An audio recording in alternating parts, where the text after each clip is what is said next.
Today, I'm going to explain to you how to answer literally any behavioral interview question. Now, it doesn't matter what job you're working in.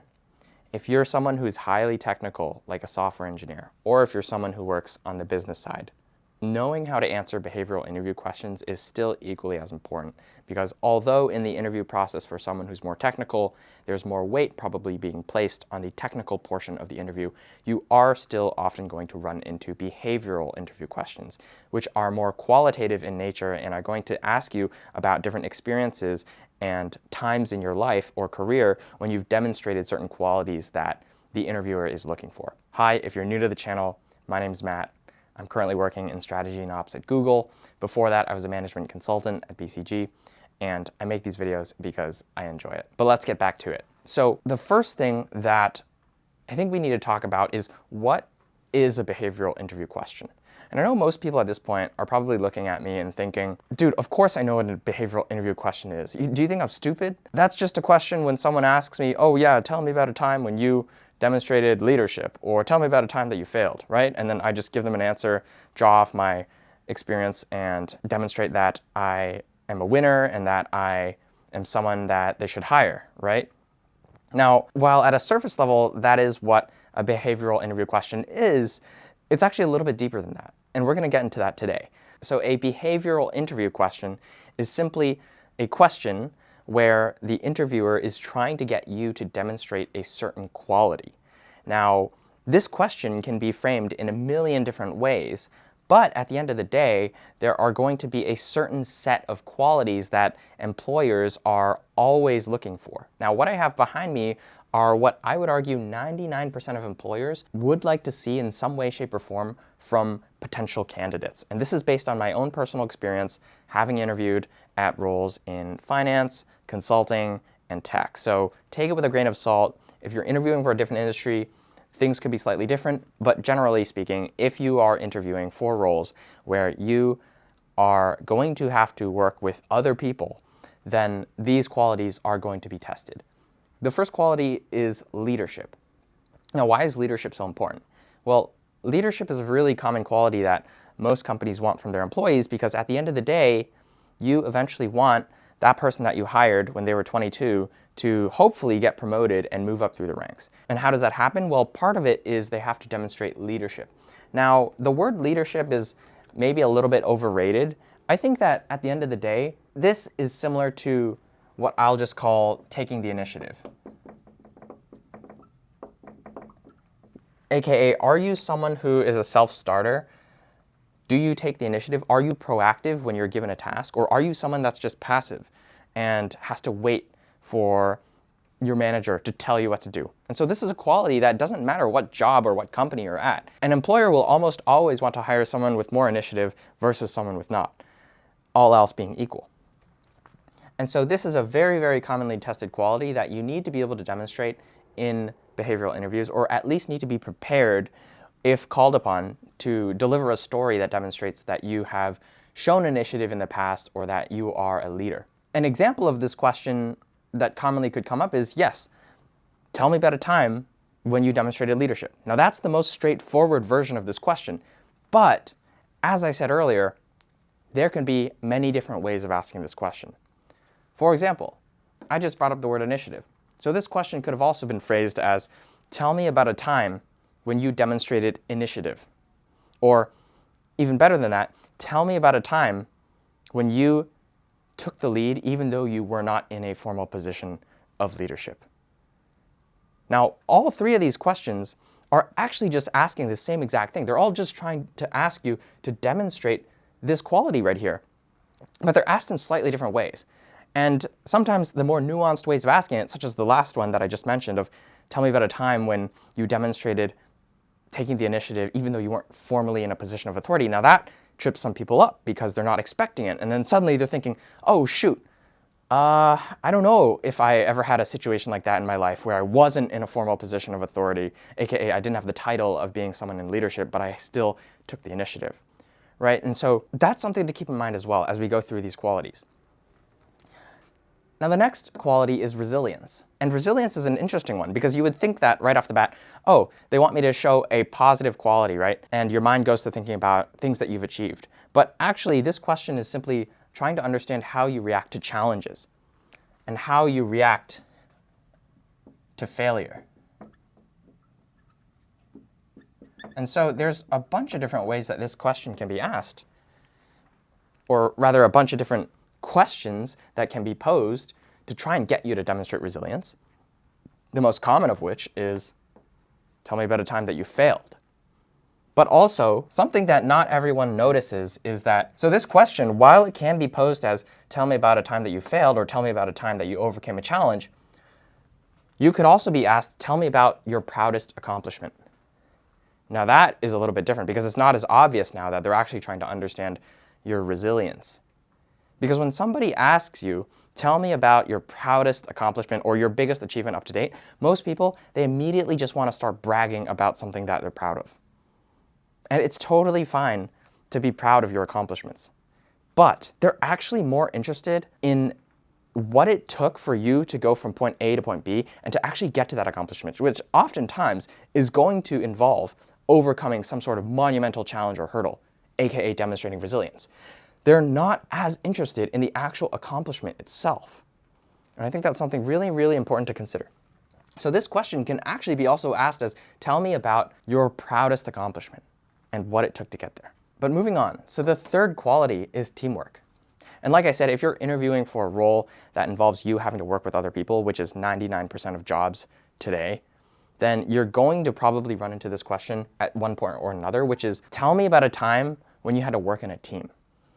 Now that's like the easy one though, right? As you're sort of probably picking up, there's like first level questions, which are super obvious, and then there's sort of like second level, and then there's like third order questions that are much more nuanced. And so again, the first order question here for teamwork would be something like, tell me about a time that you worked in a team. Tell me about a time that you collaborated with others. Like, it's so obvious what they're asking, right? But if they get a little bit deeper and they ask a more nuanced version of that, like a second or third order question, that could be something like, tell me about a time when you had to bring together a group of people that you didn't know. Or tell me about a time when you had to bring together a group of people with disparate backgrounds to achieve a common goal. Now that is a more nuanced question. And I know some of you might be thinking right now, wait, Matt, isn't that a leadership question? Because if you're bringing together a group of people, isn't that demonstrating leadership? And yes, if you caught on to that, you're one step ahead. Because what you'll realize soon is that a lot of stories actually can cover multiple qualities. But we'll get to that in a bit. And so anyways, just be aware that teamwork is another quality that is commonly tested. Now, the fourth one, which is similar to teamwork, is how do you deal with other people? How do you influence or persuade people to your side, to your opinion? How do you voice your thoughts? And so a common way that this is asked is, tell me about a time when you had to influence someone or persuade someone or a group of people of a certain objective or goal. What did you do? What did it take? Now that's the basic level question, but a more nuanced version of this, which is a little bit more difficult and might trip some people up, can be if they add a little bit more detail and they say, tell me about a time when you had to convince someone who was more senior than you of your opinion. Or tell me about a time when you had to convince someone more senior than you of an opinion that they disagreed with you on. Now that makes it even more difficult because now you start thinking of, okay, how do I demonstrate that I'm able to influence not just my peers, but also people who are more senior than me with more authority? And finally, rounding it out, the fifth bucket that you'll commonly run into when interviewing at companies is an ethical or moral conflict. And so these are going to be questions where they're asking you about a situation when you saw something or you heard something that didn't really make you feel right. Maybe it was ethically or morally ambiguous, and you had the choice of either like bringing it to the light and raising it to management, or you could have just shoved it under the rug and forgotten about it. And this is really trying to test your integrity. And so a common way that this question is posed is, tell me about a time when you ran into a moral or ethical conflict at work, and what did you do? Or tell me about a time when you saw a coworker doing something that was unethical, what did you do about it? Now, these ones are tricky because a lot of the times you don't want to come across as someone who is necessarily a tattletale, but you also don't want to come across as being someone that just turns the other way and turns a blind eye to unethical behavior, right? And so it's a nuanced approach to how you have to answer these questions. But now that we've talked through these 5 major qualities, one thing I want to note is that some of you are probably saying, wait, but Matt, isn't there a chance that someone asks me a question that's actually not related to any of these 5 buckets? And yes, it is possible, although the probability is quite low because, again, as I've mentioned, a lot of questions framed in different ways are actually just asking about the same qualities. So, for example, being asked about success is actually also asking about challenges and failure and resilience. Asking about teamwork can also be asking about how you influence and persuade others and whether or not you're a leader / you take the initiative. And so now that we understand this, the first step you need to do, and the first thing I always recommend to students or anyone who's interviewing, is in order to prepare, you need to first start with a brain dump. And what is that? That's just when you take out a Google Doc or you take out a piece of paper and you start writing down everything that comes to mind when it comes to your experiences, both in your personal and your professional life. Just write down every single possible experience you've had and keep in mind these qualities as you think through what sort of experiences you've had in your life that potentially demonstrate each of these. Now, I know some of you are probably like, dude, I don't actually feel like I have qualities that these people are testing for. Like, I don't feel like I'm a leader. Like, I don't know if I've ever led a club on campus, or I don't know if I've ever been like the speech and debate champion, or I don't know if I've ever had to do anything at work where I was a quote unquote leader. But here's the thing. It doesn't have to be an official position or title of authority. It doesn't have to be something where you were like the president of a club. Think smaller and think more detailed. There are tons of situations throughout our daily lives and throughout our professional and personal lives that demonstrate leadership, that demonstrate resilience, that demonstrate teamwork, persuasion, blah, blah, blah. It can literally be as small as, oh, I was helping out with this event and then I saw this thing happen and then, somebody tripped and spilled their drinks everywhere and I went over there and I immediately called for help and rallied the troops and got everyone else to come over and help this person out, and we cleaned it up in 10 minutes. It can be something literally as small as that. And so don't limit yourself. Again, this is a brain dump. We can cut out irrelevant stories later. But the goal of this step is to simply get as many experiences as possible that later we can then draw on and actually craft our stories, which leads me to the second step, which is time to craft your arsenal. Now, I've said arsenal because every time you go into an interview, it's kind of like you're going to battle. And the person who's the most prepared, who has the biggest arsenal, sure, that might not necessarily ensure that you'll win, but it certainly doesn't hurt to have as many weapons as possible in your arsenal when going into a battlefield. And so I'm going to gloss over this second section because I think this is a very commonly known framework, the STAR framework, for forming your behavioral interview responses, but let's walk through it quickly one by one. So just to run through the STAR framework really quickly, you start with the situation, which is laying the groundwork and spending like 10 seconds talking about the context. And then you move into the task, which is what basically you were asked to do by someone. Finally, the action, which is what you actually did in response to receiving that task. And then the result, which is closing it off and explaining what the actual outcome of your actions was. And by the end of this, once you get to the result, it should be clear to the person listening that you clearly have the quality of whether it's leadership, resilience, teamwork, influencing, whatever, integrity. It should be very clear to them what you've demonstrated. There should be no question in their mind. And even though it's split out into 4 steps, the goal here is to create a cohesive narrative. So it shouldn't sound super like blocky, or it shouldn't be like super awkward moving from situation to task or task to action or action to result. It should sound just like a story, and it should flow seamlessly. And so to give an example, let's say that I got asked a question about, tell me about a time when you had to influence someone more senior than you at work of a certain decision.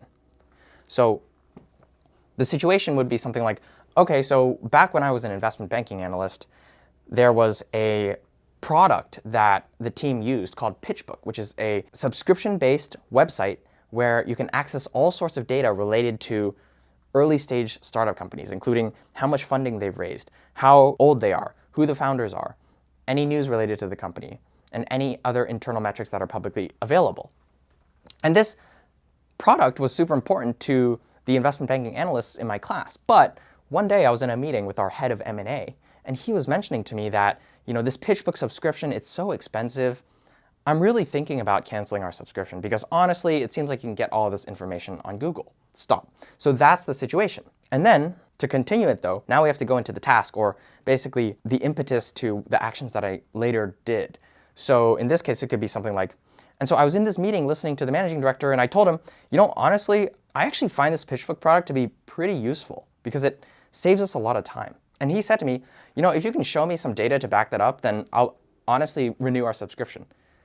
And so I decided that I was going to go back and survey my analyst class. And so that is the task that I was given by the managing director, to basically find some data or come back to him with a more compelling argument as to why we should keep the PitchBook subscription. And the action that I'm going to take is I'm going to go and survey my analyst class. And so continuing the story, and so I went out and I surveyed the entire analyst class at the bank.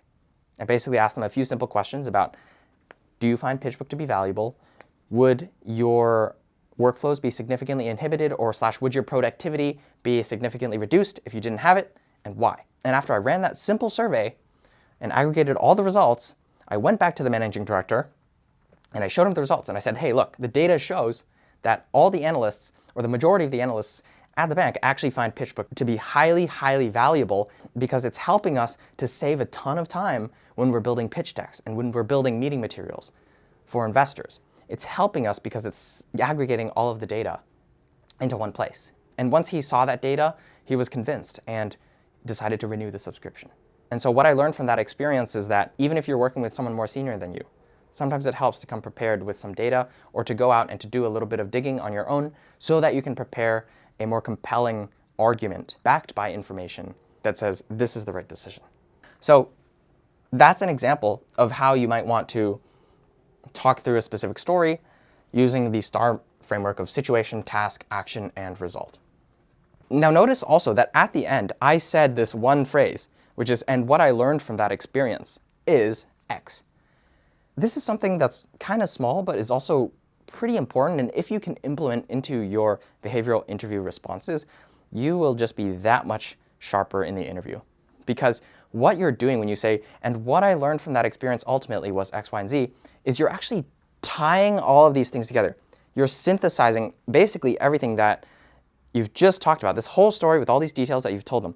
You're basically tying it all up together in a little bow at the end and hammering home the point that this is how I demonstrated this quality, or this is where I learned that challenges, setbacks are normal, but I can overcome any failure.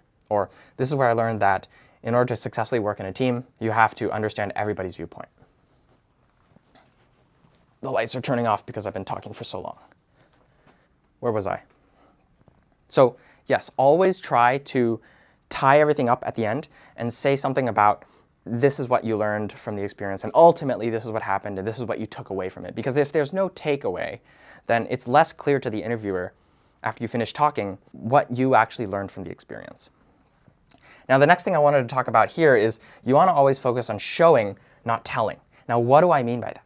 Showing versus telling, you may have heard your teacher talk about this in English class. It's when you basically don't just tell someone that you have leadership or that you're a team player, but you actually show them through the story and through the details. And so to give a concrete example, let's say we're talking about a story where you demonstrated that overcoming failure, or in this case, getting bad feedback from your boss. Maybe you messed up on something and your boss told you that you messed up. So if you were going to just tell someone what happened or how you felt, you would just say, my boss told me that I messed up and I felt upset, right? Nothing you're saying is factually incorrect, but it simply doesn't hit the point as well as if you say something like, my boss told me that I messed up and the first thought that came to my mind was, boy, am I screwed. Right? Two different ways of saying the same exact thing, but the second way really demonstrates like, wow, you were feeling under pressure and you, at that moment, felt like you were actually screwed. what are you going to do now, right? And then that's where you start going into, and this is what I did to bounce back, blah, blah, blah. This is how I overcome that failure. And so again, the nuance here is that the second option, when you're showing, not telling, you're storytelling. Again, you're storytelling. And this comes back to tangent here, but majority of interviewing and conveying your experiences to other people is knowing how to craft the right story and knowing how to tell your experiences in a way that's captivating to the audience and doesn't cause them to tune out. You have to give them a reason to want to pay attention because, again, put yourself in your interviewer's shoes. They're literally interviewing probably 10, 20 people a week. Why on earth should they listen to the 10th person talk about a time that they failed? Why on earth should they listen to you talk about that on-campus business club that you're a part of when 5 other people also talked about the on-campus business club that they were also a part of the day before? You make it interesting by telling stories. Stories are what captivate people. And how do you tell good stories? Well, you show, you don't just tell. But now, let's move to the final step. So once you've crafted your arsenal, and now let's say you have at least 2 stories. Aim for at least 2 stories that demonstrate each of these qualities. Now, the reason why you want to have at least 2 and not just 1 is because, say, for example, you have 1 story that demonstrates leadership and also influencing and persuasion. And then you get asked, tell me about a time that you demonstrated leadership. And then you give that story. But then right after, they also ask you, tell me about another time that you demonstrated influencing/persuasion. And now you've used up your story that covers this quality, and you're like, oh shoot, now I have to make up something on the fly. And you never, never, never want to run into that situation. And so, best case scenario, have more than 1 story that backs up each of these qualities because you never know what might happen and you don't want to be caught short-handed. But moving to step 3, practicing the delivery. Now this is a step where I think most people think that all they have to do is just practice a few times, maybe with a friend, and then they'll be fine.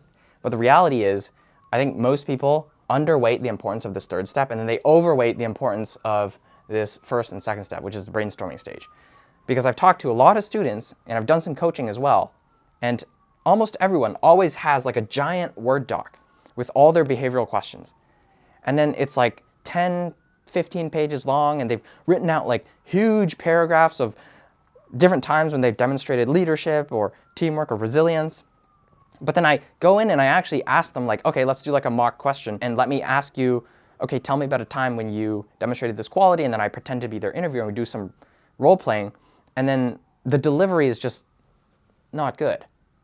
And the reason is because they didn't practice properly.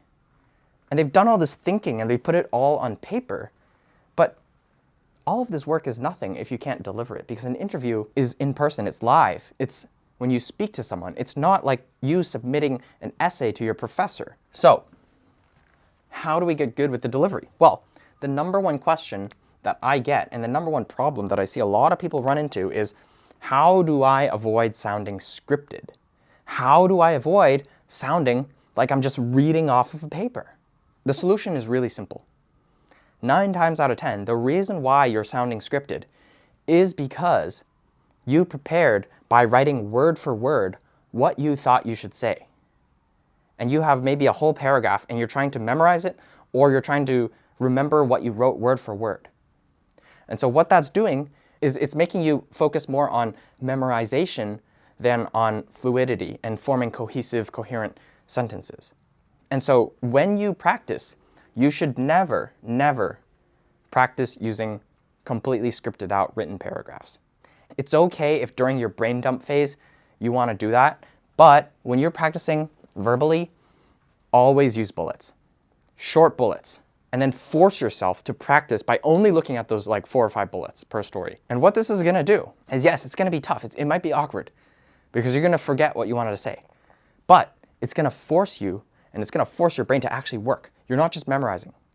It's going to force you to form cohesive sentences, coherent sentences that flow, because your brain's going to be like, oh shoot, okay, I know bullet 1 is like, I got a bad grade at school, and bullet 2 is like, I talked to the professor at office hours to see if there was anything that could be done, but then how do I connect the dots between bullet 1 and bullet 2? And then it's going to force you to think about what to say. And then you're going to say something that's more natural because you're not going to be just memorizing.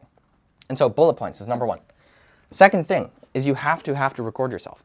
I say this in a lot of videos, but I'm going to say it again.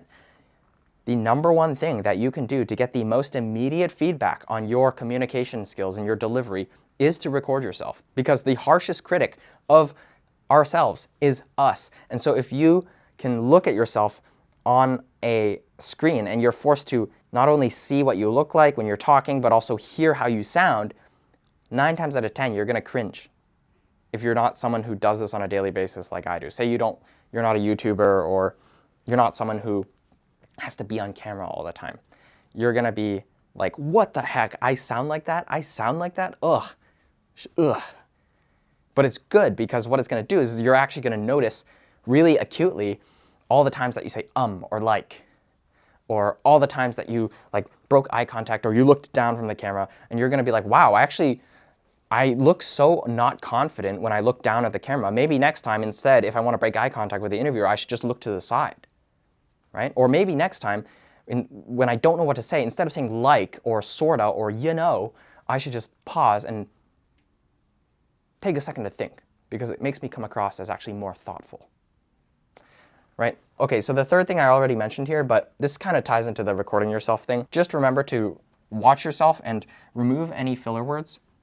Remember that pauses always feel longer to you than to the person on the other side of the table, and an easy way to honestly just come across as someone who's a little bit more thoughtful is to take pauses. Instead of using filler words, take your time and let yourself think and be comfortable with the silence.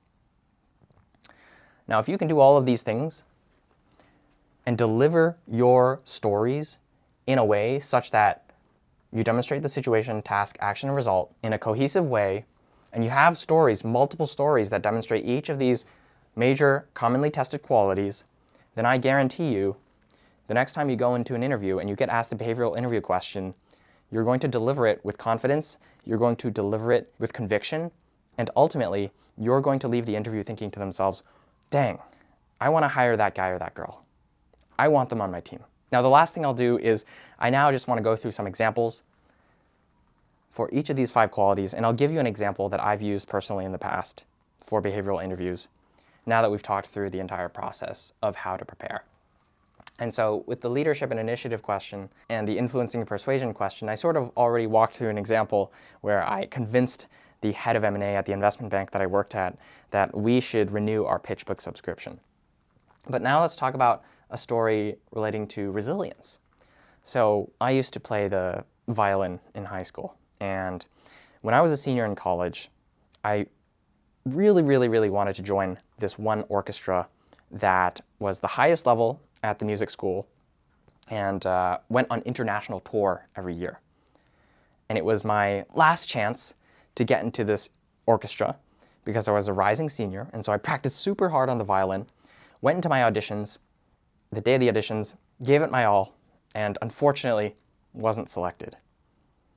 And so I was really upset for about a week, and I thought that was that. But a week later, I got a call from the director of the orchestra program telling me that, hey Matt, although the violin auditions were extremely competitive this year, we actually have a need for more violists, which is a different instrument. And so if you're willing to actually study the viola over the summer for the next couple months, we'll give you another chance to re-audition in the fall for a chance to join the viola section. So what did I do? Well, I absolutely jumped on the opportunity. And I, for the next few months, hired a viola teacher, spent all my days basically practicing, trying to learn how to read the music, because it's like reading a different language. It's in a different clef if you're musical. And I just remember practicing so much. My family was driving to vacation in Maine, and my parents thought I was crazy. I was literally practicing in the Airbnb. But by the end of the summer, I re-auditioned and was fortunate to get accepted in the orchestra and ended up going on tour in Norway through 5 different cities, and it was one of the most incredible experiences of my life.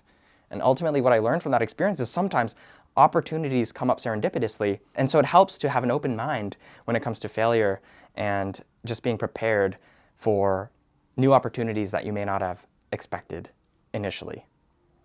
And so that's an example of resilience, overcoming challenge and failure. And I think the last quality that I'll cover is demonstrating ethical/moral conflict and how you responded to that. So basically demonstrating integrity. And so an example here could be, yeah, so this summer of my freshman year, I actually worked at a UPS package facility where we basically processed packages and loaded them into the backs of tractor trailer trucks. It was a super grueling job, manual labor. Every day I would show up to work, my back would be hurting, and basically for 8 hours straight with a few breaks, we would be throwing bags into the back of trucks. Now, this was an hourly wage job, and so we had to punch in and punch out.